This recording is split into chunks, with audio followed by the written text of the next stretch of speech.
It's the roaring 20s in TEW IX.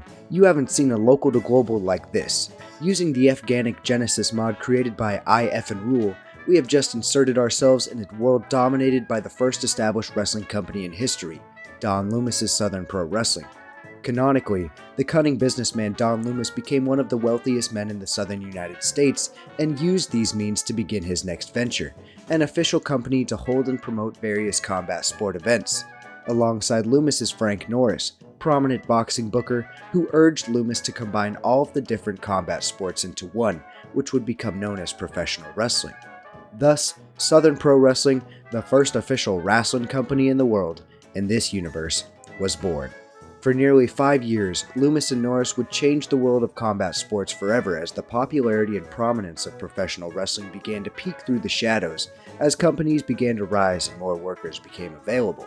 Starting from a bare group of attractions and strongmen to a plethora of talented workers and grapplers. Those early attractions often came from Sorley Monaghan's traveling carnival. Monaghan and his acts joined Southern Pro Wrestling, though Monaghan would become an afterthought after just a couple of years. With his debts paid off and feelings now becoming sour between Monaghan and SPW, Monaghan felt underappreciated for his role in the company's survival. Most of Monaghan's acts had also given their allegiance to SPW, leaving the former ringleader to go back to his home in Ireland, where he would start his own company, Monaghan's Marvelous Wrestling. While this company didn't set the world on fire, it was the first to oppose Southern Pro Wrestling and opened a door to a world that emphasized characters and flash in the combat sport. Where do we fall in all of this? We take control of Frank Norris on the heels of a harsh fallout between he and Don Loomis, as Loomis' success inflated his already larger-than-life ego, which would cause a divide and once again make a critical piece to Southern Pro Wrestling's success feel undervalued. We set off to start a brand new company, the Wrestling Association of the Mid-South, not too far from SPW in the Southeast. However, we will be at quite the disadvantage as we'll begin with a very small starting amount of cash and will not be able to work with anyone who is also working with SPW, whether their contracts are exclusive or not. Without further ado, it's March of 1925 and time to start local to global Effganic Genesis. We've gotten our first logo and a brief description for our company, and we'll be calling Oklahoma City our home from the get-go, with the rock hard challenge level, and while that may say we're starting with 10 grand, we'll actually be starting with 1500, truly making us the impoverished orphan compared to the established Southern Pro Wrestling. I think a classic Southern wrestling style is fitting here. I'm not going to tie myself down to 100% historical accuracy in terms of what times were like, but I will try to give it some level of honor. We are going to hold off on strictly enforcing the face and heel divide given we are in such an early time period, and we'll start with only men for now. A final look at the consequences of our actions, and I think we're good to go. This is a sensationalized fight club at the moment, with a very stern focus on the in-ring work while acknowledging gimmicks and characters. Now it's time to get into the roster. There's actually a decent amount of workers near the area, so we can take the chance to make our search a bit more specific. We'll need some technicians and brawlers on the roster to carry the in-ring action, of course. And Junior Bartha would be a great choice, but unfortunately he's already with SPW, being a heavyweight champion, meaning he is off limits. However, Pickle Man Gary Cowell here actually has some decent stats, excelling in stamina and athleticism. The man has 79 star quality, so we will in fact send an offer to the Pickle. Taking a look at more technicians nearby, we send a few more contracts out. The AI pictures and gimmicks used do take a bit of the immersion of the 1920s out, but I can let it slide because otherwise this mod has been great. Check out TEWDB.com for the game and mod download. This video is not sponsored by the way, but you can find links in the description. We've taken the technical filter off and we're looking for some more unrealized star power. And there are some interesting looking characters that may be worth taking a shot on, like 19-year-old Black Bolt, who has a prickly personality type, but the avatar is awfully menacing.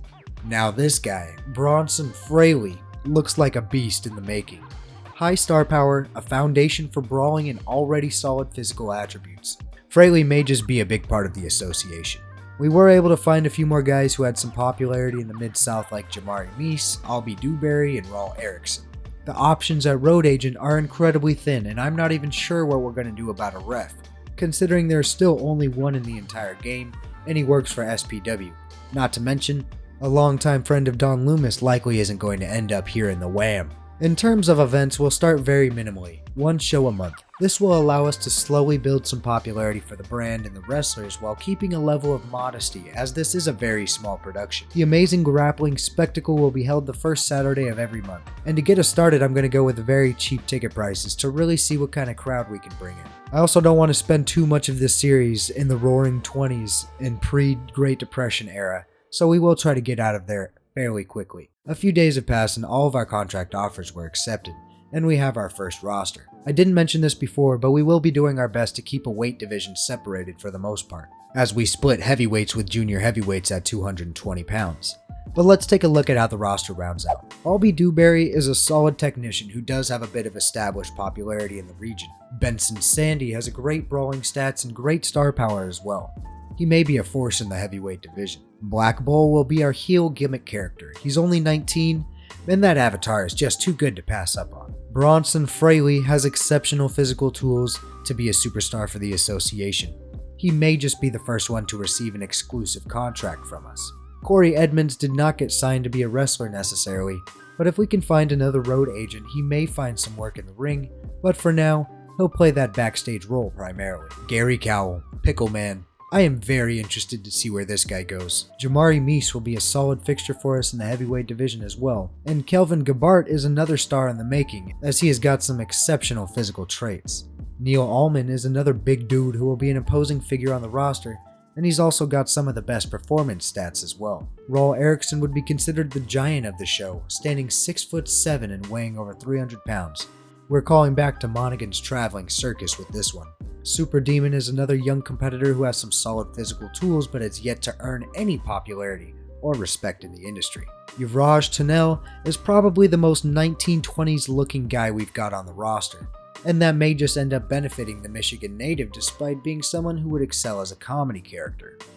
We also decided to add Wayne Blankenship, which may come in handy as Super Demon is already causing a stir within the locker room. He has a natural negative impact on the morale, so that is definitely something we'll have to keep an eye on.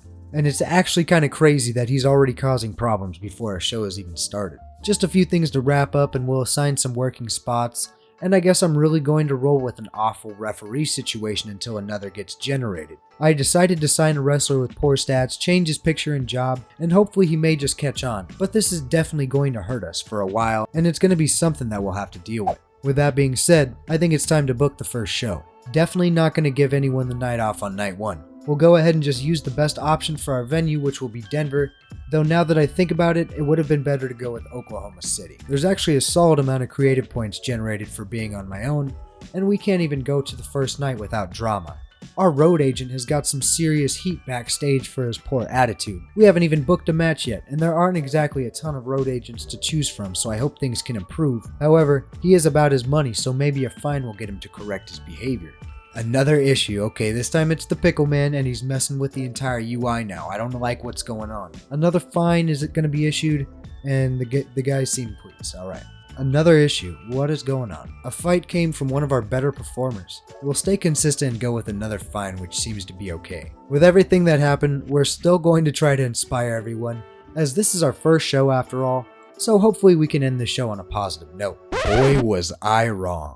Alright, we've got the show all booked up. We're going to open the show with a promo from the owner/us. Next match, we've got Junior Heavyweight Division action as Yuvraj Tunnel goes against Super Demon. Jamari Neese and Kelvin Gabart introduce themselves to the universe.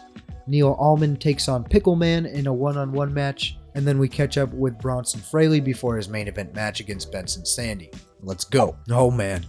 I can already tell this road agent referee situation is going to be rough. I wonder if I change Frank Norris to be a road agent if that will make anything better. But this promo does manage to hype the crowd up a bit. Oh man, this is rough. Decent wrestling even, but these penalties are crucial. We can't even break a score of 20 yet. Super Demon put up a score of 29. Tunnel put up 22. A rough show continues. Man, if we can't figure something out about these penalties and poor aspects, then we will be in trouble. A score of 12 from Jamari Meese and a score of 18 from Gabart. It's not good. Gary Cowell, Pickle Man put up 21 and then Neil Allman put up 29. The promo segment seemed to be okay since there's no ref involved there, but even the main event came up short. And Benson Sandy actually had the best performance of the night at 30, and Fraley came in at 15. So just really rough all around. Only one segment over 20 at all. It's not going to be easy, but this is a start. We'll give some encouragement to the only two that received a boost in their match for good chemistry. Otherwise, we'll take our losses and get ready to move on. Though it seems that despite being an absolutely atrocious ref, Rahan Subtle is getting another job offer elsewhere, but it doesn't seem to be exclusive. We have found someone with better experience to potentially fill the road agent spot, but we're going to be paying a huge amount if we can even get him to agree to work in America. Now we see if he accepts and if we can realistically afford to cover his travel. Hopefully if we remain his only employer, he might be willing to relocate. The only thing that I really want to do before we go into the next show is check out why there were so many issues backstage. So there are a bunch of people with negative influences in the locker room. The locker room morale is very poor. So we're going to have to see what we can do to get this locker room turned around. It is the 1920s. If we allowed the smoking, okay, it does nothing for us. If we allow drugs, that also does nothing for us. The number of people who have negative influences versus the number of people who have positive influences, it is not where we want it to be by any means. We have way too many people who are spreading negativity around the locker room, and we don't want none of that. We don't like that. Now, the thing is, a lot of these guys are in good moods. It's just that their personality types are so bad for the locker room. So as we can find more personalities that will not cause such a disturbance in our locker room, the roster will just begin to see more changes, because most of these guys have some kind of negative personality type that is just going to cause problems. And this young federation, this young company, we can't be tolerating that kind of stuff. Our boy Wayne Blankenship, though, is a good man. He's got a quiet personality. He's just the workhorse. He's going to be the workhorse of the company. He's going to be the one to put his head down and do the work and have a great career, hopefully. We're not going to do any nights off, and we are going to go ahead and try to hang out in Oklahoma City as much as possible. Able to unlock a few creative finishes with varying degrees of success. Now let's see what these locker room incidents got. Last month it was rather eventful, and the UI, the box gets all messed up, so you know it's going to be more shenanigans are afoot. Super Demon causing heat backstage once more. Pulled a rib that did not go well. You know, pulling a rib on somebody, it's not great. He is a troublemaker, but come on now. I mean, Raw, you're supposed to be a free spirit. You shouldn't be so salty and so sensitive about a rib, but then again, it is the 1920s. This is a masked luchador. He's probably not super well accepted in the locker room. So we're going to give him a stern warning. Nothing noteworthy to come from it. I don't know if that's a good or a bad thing. I don't know if there should be a resolution note that comes out of it, or it just means that they're not upset about it. I know it means they're not pleased either. So he antagonized Tanel so much that a fight broke out. Almost broke out. I think we're going to go with the stern warning again. Only 2 issues. Oh, that's a lie. Benson Sandy got into a heated argument with a fan outside of the arena. Had to be restrained before he made things physical. We're going to stay consistent again. A small negative impact upon Benson Sandy. That's unfortunate because he was our best performer last show. He had the best rating, the best in-ring performance at 30. And it did not go well. We're going to address the locker room. We're going to try a hardline stance just to see what happens. And if there are guys that don't want to be a part of the Wrestling Association of the Mid-South, they can see their way to the door. Nobody chose to walk out. That's good. Hopefully, that will get these troublemakers to just chill the F out a little bit. Okay, so we are all squared away for the Amazing Grappling Spectacle 2, our second ever show. We're going to see if we can improve on last month's show. We're going to see if this road agent is going to be worth a damn, and if our referee situation improves at all, which the referee situation probably does not improve because nothing has changed. He might have gotten a little bit better at becoming a referee, but I don't think it's going to be what we need it to be right now. But anyway, let's go ahead and unravel the episode. The show opens up with Frank Norris introducing Bronson Fraley to the crowd as a future superstar.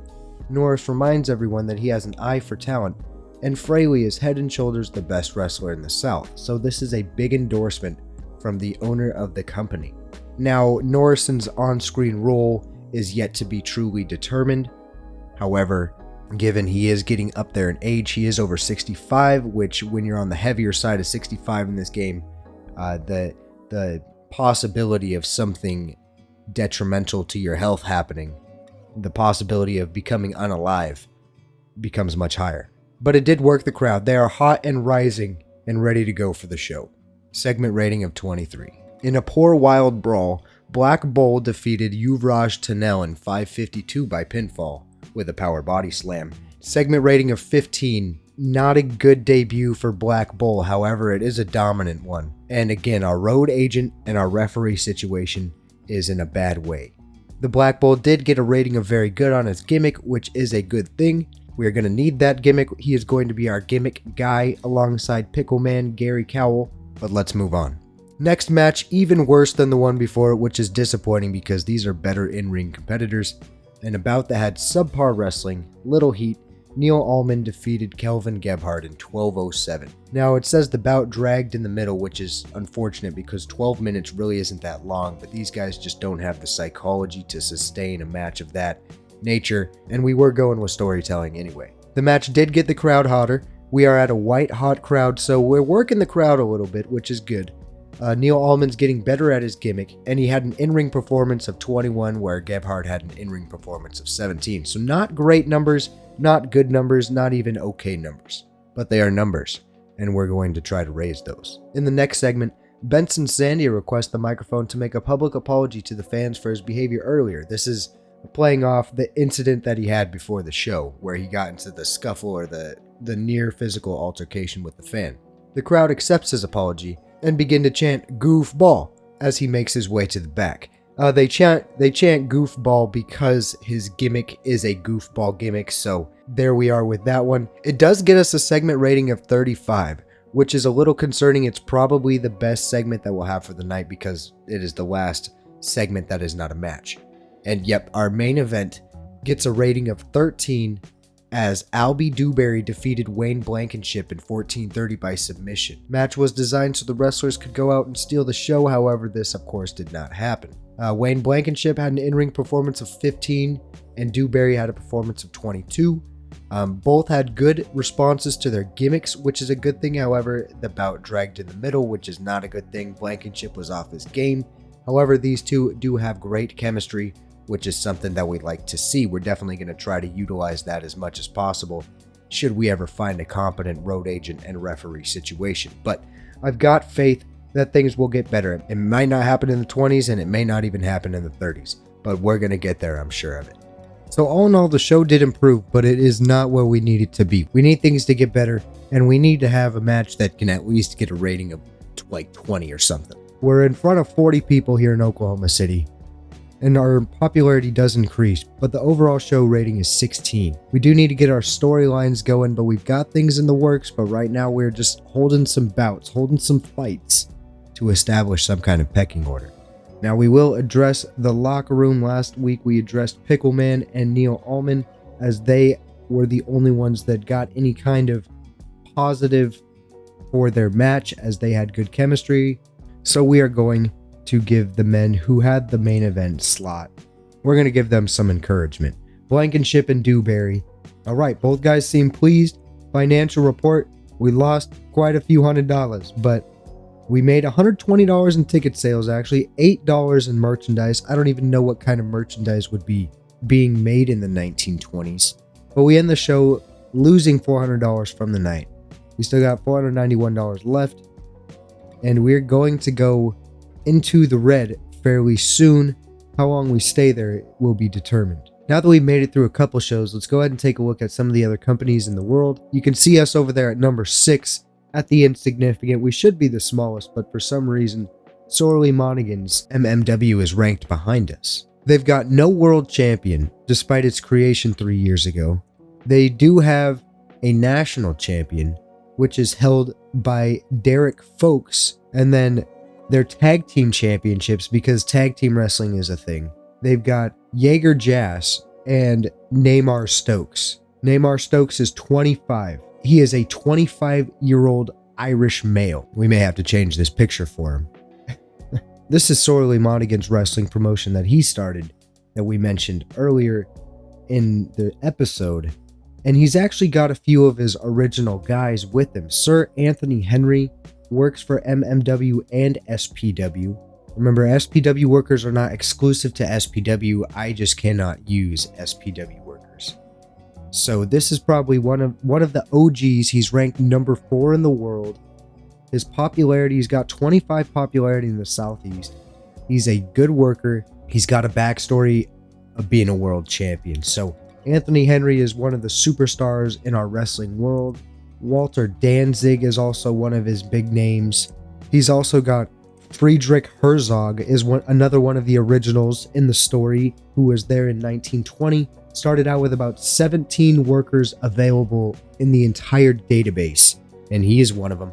He is no longer with SPW. He is with MMW and POG. So just checking out some of MMW's top guys. Franklin Jackson, 26-year-old wrestler. He's got good popularity in Ireland and decent physical attributes. Yellow Mage, 20 popularity in Ireland. Good reputation, really good reputation, and good physical traits as well. And then, of course, Anthony Henry is one of the top guys.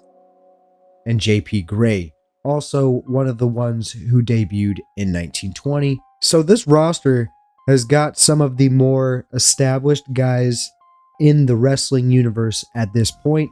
However, they are no SPW. Clearly, you can see that they are bottom of the list. POG is a German wrestling company. It's actually owned by Friedrich Herzog. It's interesting. Almost all of these companies were generated by members of the original work crew. As you can see, we got Daniel Loiswell. Oh gosh, I probably butchered that one, so forgive me, but I know it's a French name. But he's the owner of QCW, but he's also wrestling for SPW. And then VLL, Viva La Lucha, a wrestling company based in Mexico. And this is another SPW original. El Espiritu started the game at 20. He's now 25, and he's the owner of a company. This man is going to be legendary in the wrestling business by the time we get to the turn of the century. And then, of course, SPW, we'll take a look at SPW. The heavyweight champion of Southern Pro Wrestling, Junior Barta. He's held the championship for 399 days. The last time he defended it was 154 days ago. So that's pretty crazy. Especially when you see Joe Boone, the original heavyweight champion, held it for 735 days, 18 defenses. Dwight Dunkel, 420 days, 10 defenses. These are some prominent championship reigns for sure. Sir Anthony Henry is the Southeastern champion. And then Junior Barta and Joe Boone are tag team champions. That seems like a team with some serious star power, being that it's got 2 of the 3 heavyweight champions in this company's history. So that is where we stand in the world of wrestling. And I think this will be a decent place for us to stop here in this first episode. Thank you so much for watching. If you enjoyed this series and want to see more TEW, let me know down in the comments, and we'll determine how often we should post these kinds of videos. So like the video, let me know down below what you want to see us do with this TEW save, and we can really dive into it and dig our teeth into it without affecting the channel's other content. And check me out on Patreon, where you can find exclusive posts, sneak peeks for free, as well as early access to videos with membership benefits. But that's going to do it for us here. Thanks for watching, and I'll catch you in the next video. Take it easy.